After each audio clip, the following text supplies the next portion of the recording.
Hey everybody, welcome to I303. I'm your host David Prieto. We share interesting insights and oddball opinions from the perspective of an IO. Today I have Katie on the show and we're going to talk about all things assessment.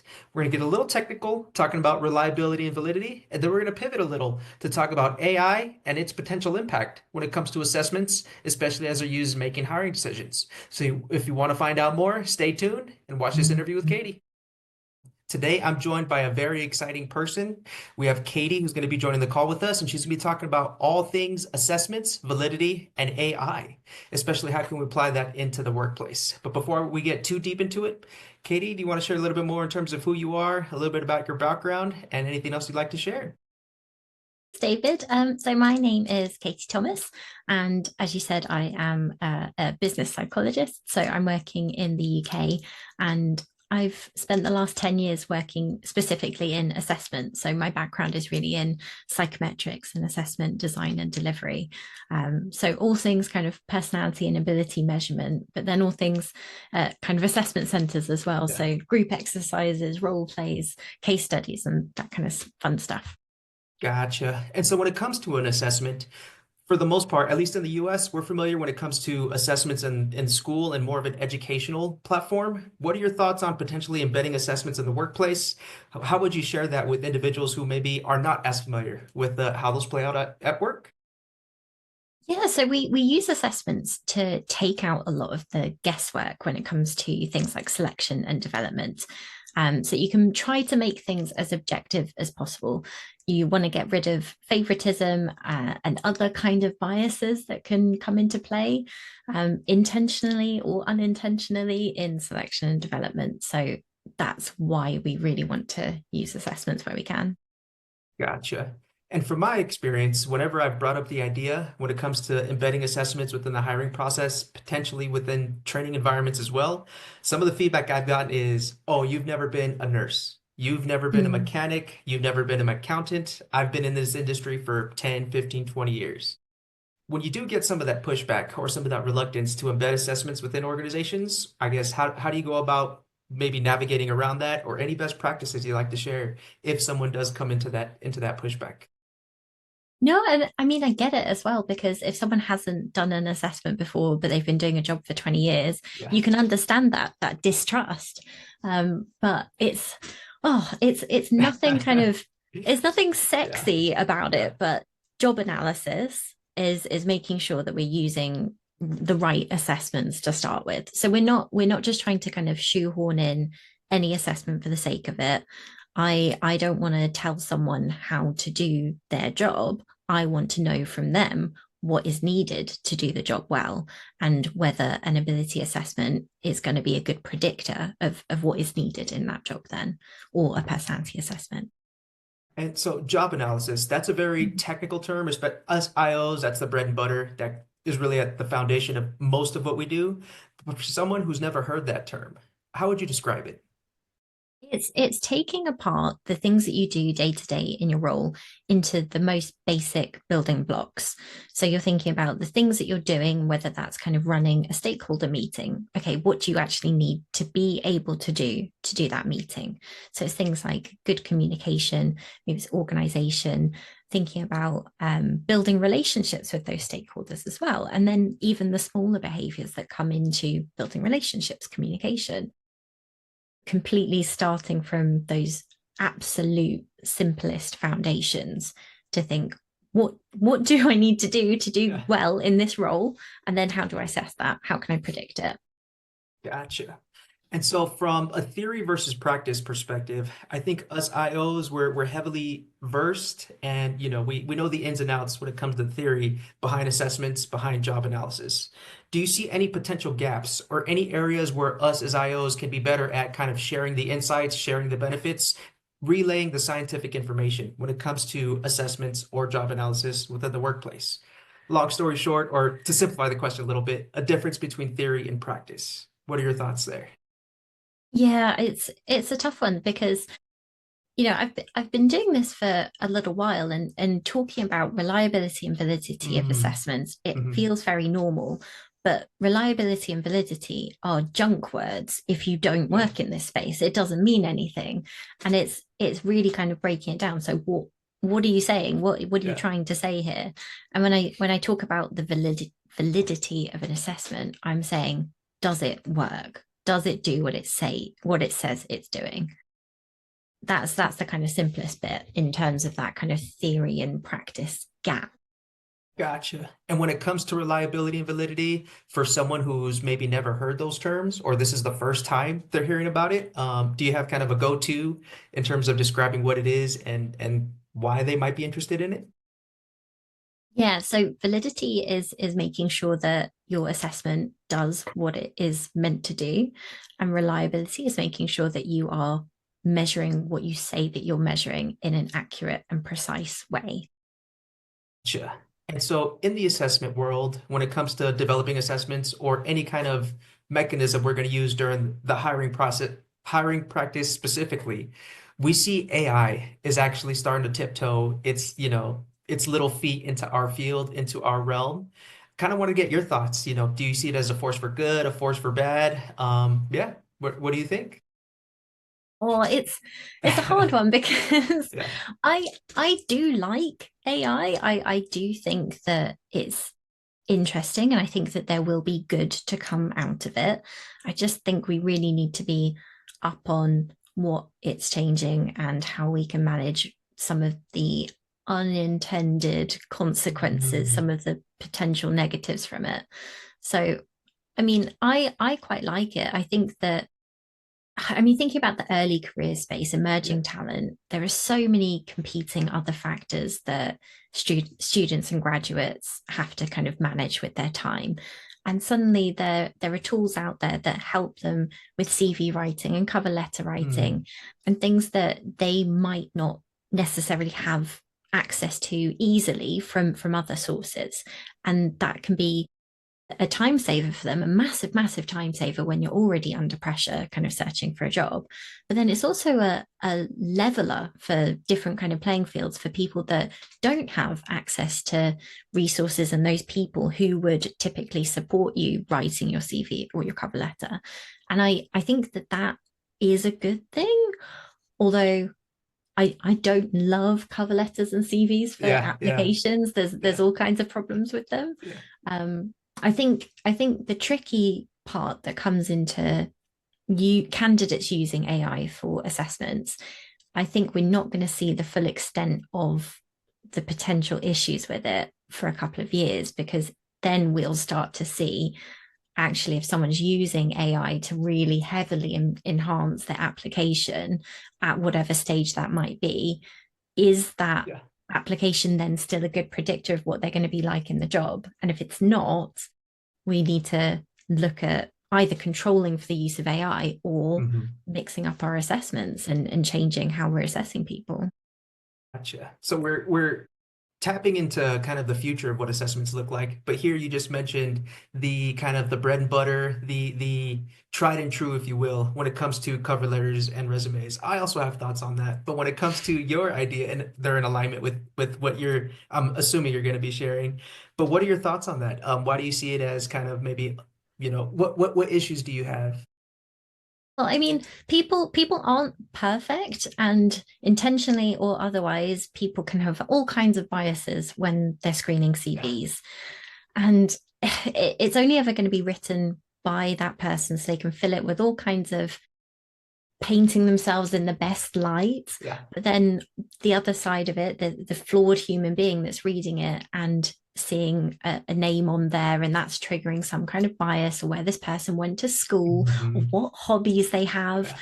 Yeah. And when I'm saying about biases, it could be the like me bias, which is, if we went to the same school, well, I had a great education. This person's had a great Yeah. education. Of course, they'd be Yeah. perfect for this Yeah. job. Yeah. And it's not a conscious kind of decision making process to favor that person. It's what happens in our subconscious, and it's just risky to really heavily rely on that Yeah. piece of the puzzle for your application process. I think if you have to use a CV or cover letter for whatever kind of information that is needed for a role, it shouldn't ever be the only thing. You've got to use Yeah. something else in there. Yeah, yeah, I agree 100% where how fancy or how artistic or how streamlined someone's cover letter and or resume or CV might be doesn't necessarily reflect really anything of interest. It may, but it doesn't Mm, always reflect the skills, the knowledge, the competencies needed to translate into the job itself. And mhm. so one thing that I've seen, and so far I've only seen one company do it, but I'm curious to one, get your thoughts and curious to see if this will get any traction. But to remove the resume, cover letter, and potentially the application altogether, just go straight into an assessment. So nothing to fill out other than maybe a name, maybe an email address. But after that, it's okay, you're applying to be an accountant. Boom, here's an accounting assessment. You're applying to be an engineer. Boom, here's, a coding. What are your thoughts there as a potential alternative? I like it, and I think it does depend on the role, but I think Gotcha. for certain roles in IT specifically, I've spoken to kind of IT wizards that know Yeah. about these kinds of things, Gotcha. and because technology moves so quickly, the most skilled, best qualified person for the role isn't necessarily someone with a degree in this topic or a master's even in this topic. It's someone that's done shorter courses they've found online, different kind of free available courses, followed things on YouTube, and they've stayed up to date with stuff. So if you're looking for formal qualifications on someone's CV, but actually that isn't the most important thing for the role, and it's not necessarily going to give you the most relevant up-to-date information, then you don't need that CV. You can just go into that assessment. I think if you're not completely skipping over the CV, something else that can work quite well is kind of blind screening. So if there are specific criteria that you absolutely need for a role, having someone else screening that part and then passing them through to the other parts of assessment. So the hiring managers, the people who are going to be interviewing these individuals, don't have anything else muddying their idea about this person already. Gotcha. And when it comes to kind of IT, I've seen a couple of data scientists, I've worked with a couple in the past, where they almost use a pure data-driven approach, which, can be a good thing, but isn't always necessarily a good thing. The term or the phrase that I've heard is Dust Bowl empiricism, where they just throw all kinds of data and kind of see, okay, out of all the potential data points we can collect during an assessment process, let's see which one sticks to, being able to predict or start being able to tiptoe into predicting somebody's performance. Before I get too deep into kind of what I've experienced working with data scientists in the past, I kind of want to get your thoughts in terms of, do you see any issues or any potential benefits when it comes to that approach? I mean, I think if you're throwing everything at it, Yeah. something's going to predict. But these are people, these are Yeah. busy people with Yeah. lives and other roles to be doing. That doesn't sound like a great candidate experience. And it's a competitive job market from the perspective of organizations trying to get the best talent as well. And if you're putting someone through their paces, really through Yeah. their paces with everything you can Yeah. chuck at them, that's that's not gonna be the best representation of your organization, and you might lose out on some really talented people. Gotcha. So the candidate experience is just as important. Definitely agree with that. It's sometimes that's the first experience candidates have with an organization. So if they see, okay, I have to climb my, I have to climb Mount Everest to be considered for the role. I mean, is it really worth it? And so that's definitely a question worth considering. But for me, when I've encountered Dust Bowl empiricism, I had never heard that term until I actually started working with a data scientist, and he took so the one I was working with at the time, he took not only assessment results, but application information as well, threw Mhm. it all into kind of a model and see which one try to account for the most validity, if you will, when it comes to not just performance, but tenure. And one of Mm. the interesting data points he found, and it seemed, innocent at first, but as we started to dig in a little bit deeper, it's like, wait a minute, what is this telling us? So as part of the application, most individuals put their work history, they put their educational history, they put their address. And so the data point that he found was zip code. And he found individuals from a certain zip code were more likely to turn over after 6 months. And on its face of it, it's like, that's an interesting data point. And his recommendation was, well, maybe we should be more selective when it comes to individuals who are applying from this particular zip code. And I sat there and I was thinking about it, and I'm like, this doesn't feel right. I couldn't quite put my finger on it, but I was like, man, this does not feel right. And then I looked at where the zip code was and who predominantly lived within that zip code. And before I tell any stories, what are your thoughts in terms of what I found in terms of what the demographics look like of individuals who are living in this particular zip code? What do you think might have thrown up a red flag? Oh, I don't know. That's a really interesting Yeah. one. My first thought was like distance and location for So commuting, the that time that you're putting into commuting. that was the initial, that was what the data scientist was sharing. He's like, maybe there's a commute, maybe, the freeway's always broken down, there's construction happening all the time. It's like, well, these other individuals with zip codes, if you look at it from a radius perspective, they're commuting about the same, but we're not seeing the same, the data point is not yielding the same results. So when I took a deep dive into that particular zip code, I saw it was predominantly housed by people of color. And I was like, okay, we cannot, we should not, and we cannot use this as a data point when it comes to, being more selective or choosing not to hire individuals from that particular zip code. But I would never have thought, let's use zip code as a potential data point in the selection of individuals. And the data scientist, he no harm, no foul. He did, wasn't trying to be discriminatory or anything No, like that. no. Yeah, It's he what the data's saying. You're following the correct. data. That's throwing up all kinds of problems. Oh my goodness. Exactly. And this is the first time I run into that where he just threw everything. And this is the one that the data point that landed. And he was also, maybe it's a commute thing, but I started poking around, looking at demographics, looking at census data, and it's like, well, we have to be more careful.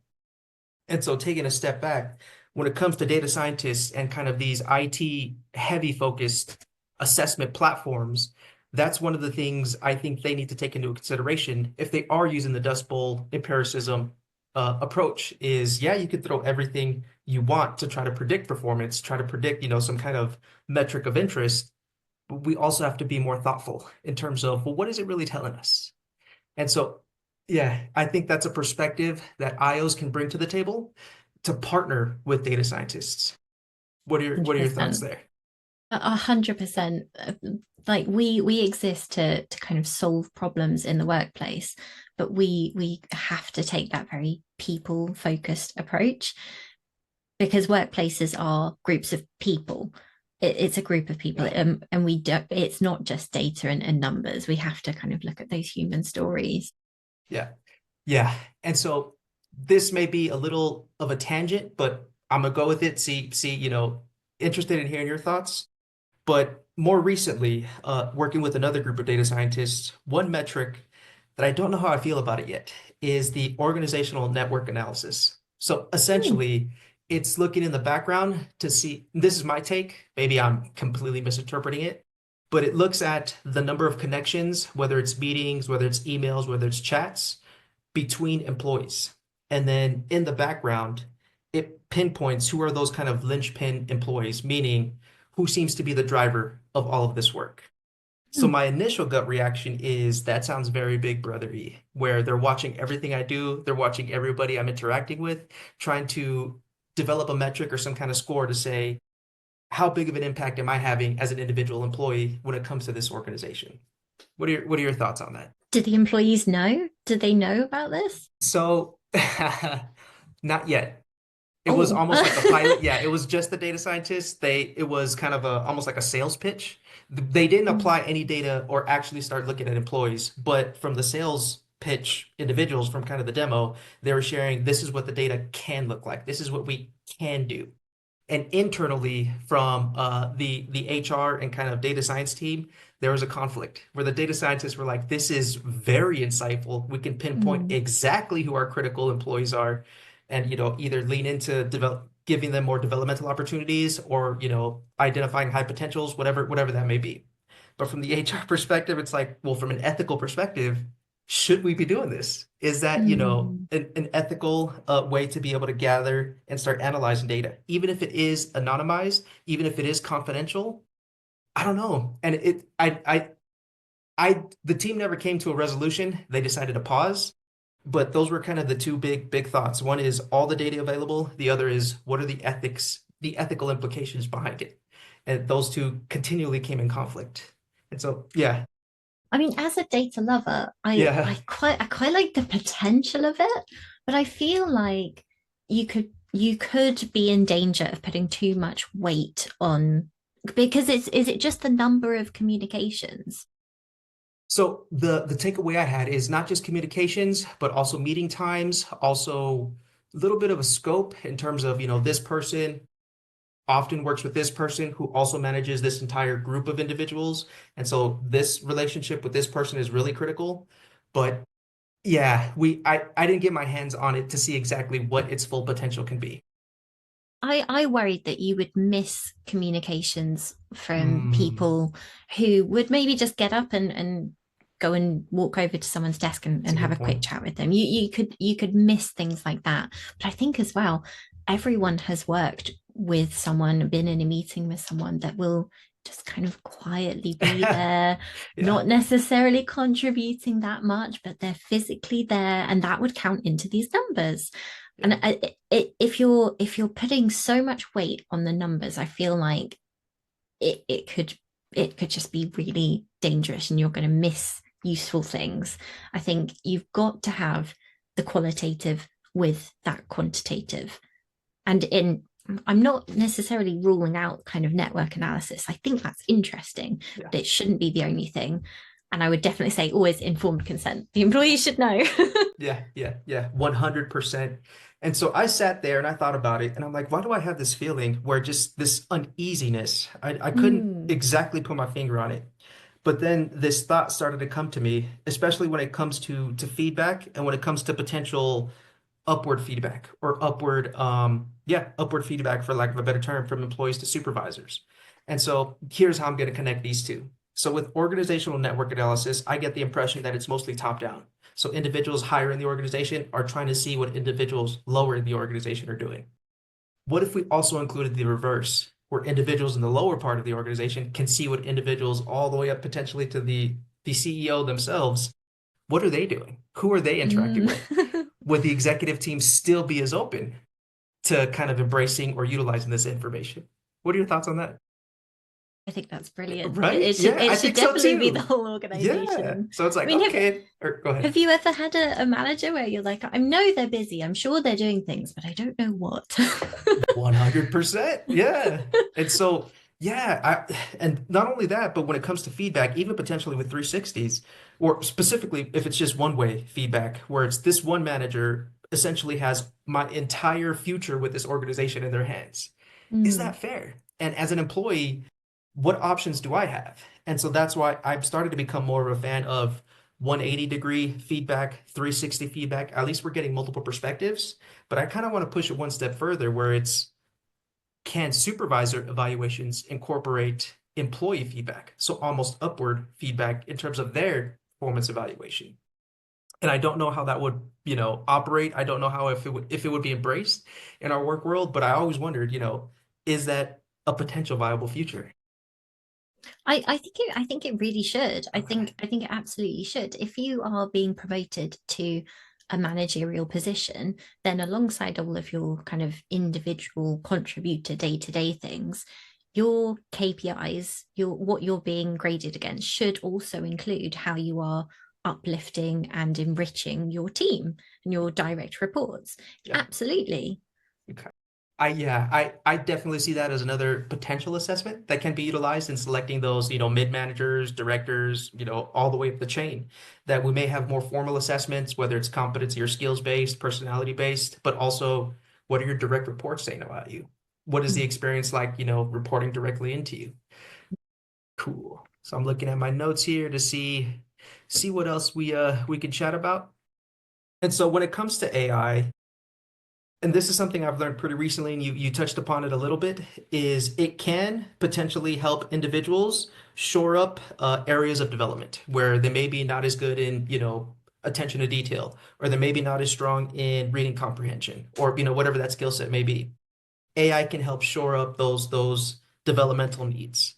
So Mm. if AI has the potential to do that, and individuals can really start acing the assessment process, it becomes more and more difficult for assessments to truly differentiate kind of the mediocre performers from those high performers or individuals who have the potential to be high performers. What are your thoughts on that? It's a really interesting one. So I think that AI is helping to support, like you said, a lot of those kind of technical abilities. And I can write a passage and ask any generative AI to kind of proofread it for me and correct it and change the tone if I want, say it's for this audience or that audience. And suddenly my spelling and grammar and kind of verbal communication, written and communication isn't my ability for that isn't as important as it might have been previously. And, the same for kind of different types of problem solving. And you can put things into ChatGPT or Mistral or Copilot or whatever it might be, and it will give you some fairly good responses. And you might just need a kind of human touch to kind of tweak things and check it, but it is kind of leveling some of those technical skills. What I've found that's quite interesting is research supporting that, okay, you can take a kind of mid-performing employee and with AI kind of boost them up. But if you've got someone that's already really proficient in their role and you give them this generative AI, it kind of supercharges their performance. So you still do get kind of differentiators in output and in performance, but it's less about those kind of technical things, and it's more about really effectively using that AI and interacting with AI to get the most out of it, the most that you could possibly get. Gotcha. And so to that effect, I kind of wanted to get your thoughts on this. My wife and I were having lunch over the weekend, and we were talking about AI, how we could best utilize it within the Mm, workplace, and how AI is going to really take on a lot of the technical. Well, maybe what are your thoughts on this? The technical aspects when it comes to either data analysis, reading comprehension, summarizing either meetings or, lots of different paperwork. AI is going to do a lot of that. I think where humans come into play is being able to translate what AI finds to stakeholders. And so, what now is traditionally viewed as the non-technical kind of interpersonal, mm, more professional kind of skills, they're not valued, from my perspective, they're not valued as highly as those more technical skills. But I think soon those are going to flip on its head, where AI is doing a lot of the technical, the coding, the data analysis, whereas the ability to tell a story, to translate it to stakeholders, to be a good team member. I think those are going to be the more highly valued skill sets. What do you think about that? yeah. Yeah, absolutely. And I like that you called those professional Yeah, skills, because we often see them being labeled as soft skills, there which you I go. think Yeah, yeah. even just in the name, it kind of underplays how important they are. And they really are those essential skills. They're essential skills to be able to translate data in a meaningful way to people and tell stories and why it matters, the so what of the data. And if you think about having two developers in your organization, they're both brilliant coders. They can both use generative AI to boost their coding, and they're doing incredibly. But one of them can come to your team meetings and talk Hmm. authoritatively about this to clients and explain it and talk through the pros and cons of different approaches. And one of them isn't able to do that, or isn't as proficient in these historically softer Yeah, skills, yeah. then that person has an edge. That person will progress more than this other developer. And I think those kind of soft essential skills are going to be much more of a focus going forwards. I really do. I think so too. And for me, growing up in the US, I actually found it interesting that those skills aren't as big of a focus as the more quote unquote technical skills today. And I don't know what the future is going to look like if, we have a whole bunch of technicians or individuals with these really robust technical skills, but nobody can translate or help build that story in terms of what is AI outputting? What is it sharing with us? So I don't know what that's going to look like. It's interesting because I saw one piece of research. I had read one paper that was talking about using AI really effectively, and it was saying that So we might see AI as this incredible tool, but really to use it super, super effectively, we need to be seeing it as a collaborator. We need to be working with it almost like a colleague. And Mhm. it's kind of because it's trained on human data, it responds really well to positive feedback. So if you Okay. say, that was great, thank you, great job, can you do this? Could you please make this differentiation? Can you make this adjustment? It responds much more positively than if you speak coldly or harshly to it. And so that was one interesting point. But also through practicing that behavior with an AI and being encouraging, it boosts our own emotional intelligence.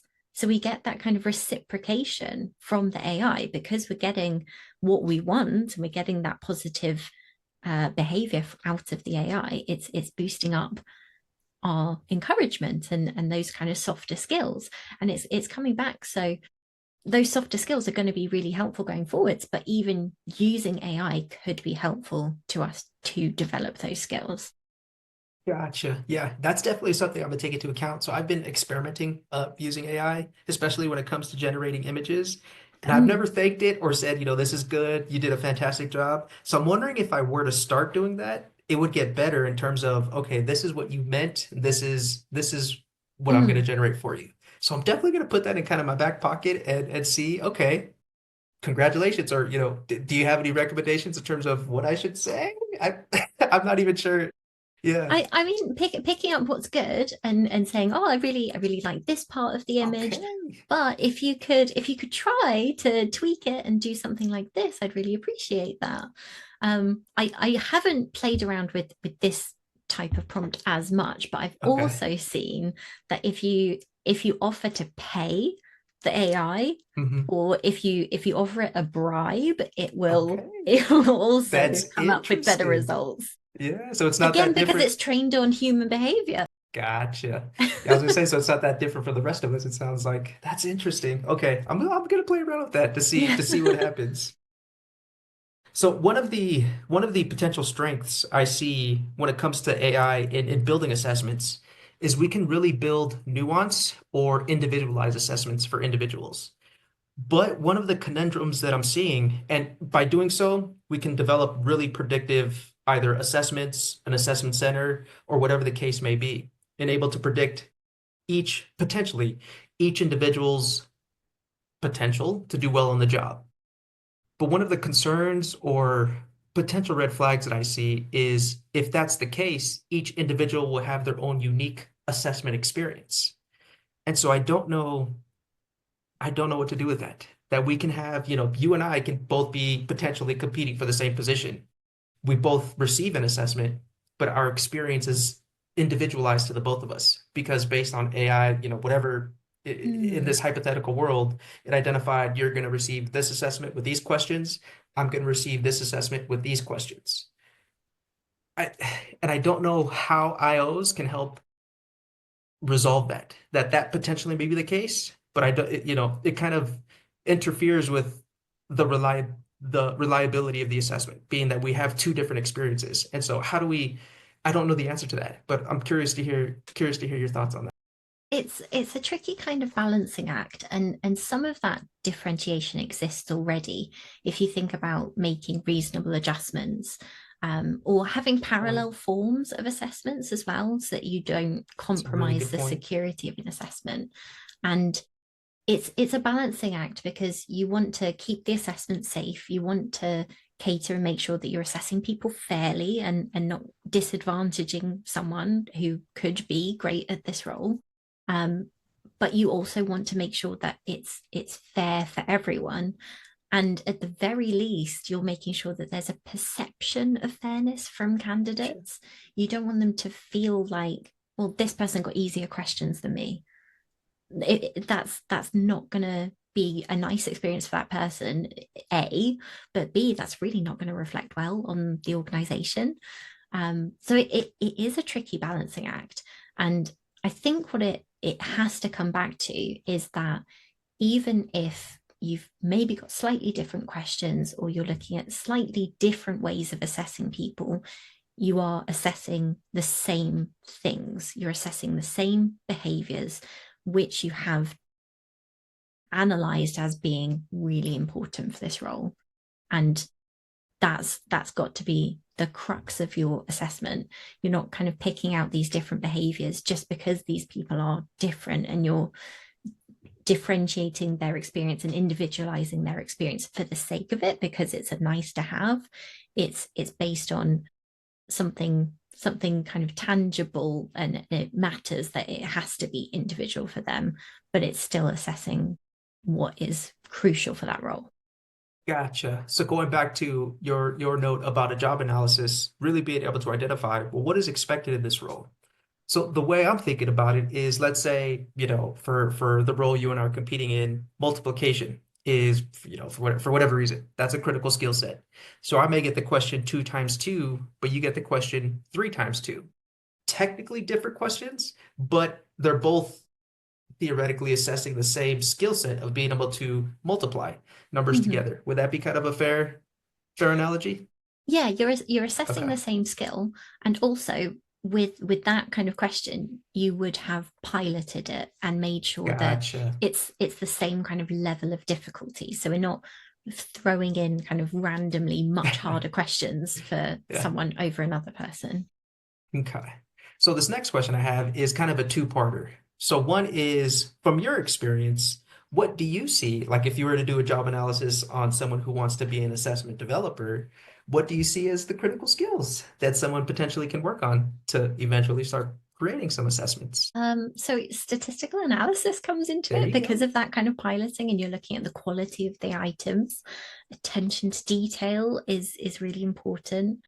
Good kind of verbal and numerical reasoning, but that might be less important in future if we can Yeah. use AI to support us. Yeah. Um, and I think a good a, a good kind of resilience to taking on feedback as well, because everyone has at some point written a question, written an item, and a whole assessment that just Yeah. hasn't landed well. And you have to be able to kind of take that on board and make adjustments and amendments. That probably comes into a lot of different roles, being able to take on Yeah. that feedback. Yeah. Perfect. So it sounds like data analysis, numerical potential, the potential to be able to take on feedback and not take it personally. So that definitely sounds Yeah. like, yeah. So those are some of the skills when it comes to approaches. So maybe someone who's new to the assessment world, they're in an internship right now, or the more kind of that entry level. Do you have any recommendations when it comes to best practices or definitely things they should keep in mind as they're developing their assessments? So I love the idea of universal design principles, and yes, we should make reasonable adjustments for people when those are needed. But before you even get to that part, really think about what's going to help make this a better question for everyone. So when you're writing an assessment, do you need to have really wordy, complicated Mm, instructions? Probably not. You can probably use much shorter sentences. You don't have to use fancy words. You can make it as simple as you can, because we're not testing how well someone can read instructions. We're looking at their personality or their motivation, whatever it might be. We don't want to kind of trip someone up here. So I would definitely recommend looking into universal design principles and the kind of taking out the ambiguity of assessment for the gotcha. candidate. And that that comes into any kind of assessment that I'm making. Perfect. All right. Well, those were all the questions I had for you. Is there anything else you want to share? Any other insights? Any other recommendations when it comes to assessments, AI, reliability, job analysis? Anything you want to share more about? I would say about AI, I talked to people at conferences about this before, and people have said, "Oh, I feel like I've missed the boat. I feel like I've left it too late now." And I would say that with the pace of AI, because it's moving and changing so quickly, there are lots of boats. There are many, many boats Yeah. coming. Yeah. Just jump on one, have a play, just see what's available, see what's out there. But I really do think one of the best ways to learn about AI is to interact with it. So I do think kind of have a go with different things. Right. All right. And if anybody wanted to connect with you, where can they reach out? Reach out to me on LinkedIn. So I'm Katie Thomas, and there are lots of Katie Thomases. So I'm Katie Thomas at Sten10. You can find me there. And Sten10 has a newsletter as well, and it comes out every other Friday. It's free. It's full of all sorts of psychology at work, best bits, and topical pieces. So I would recommend joining that. Perfect. All right, Katie. Well, it was a pleasure getting to speak with you this morning or today. I know we're on two different time zones, but it was a pleasure. Love hearing more about AI assessments, validity, reliability, job analysis. And thank you for joining on my show today. Thank you for having me.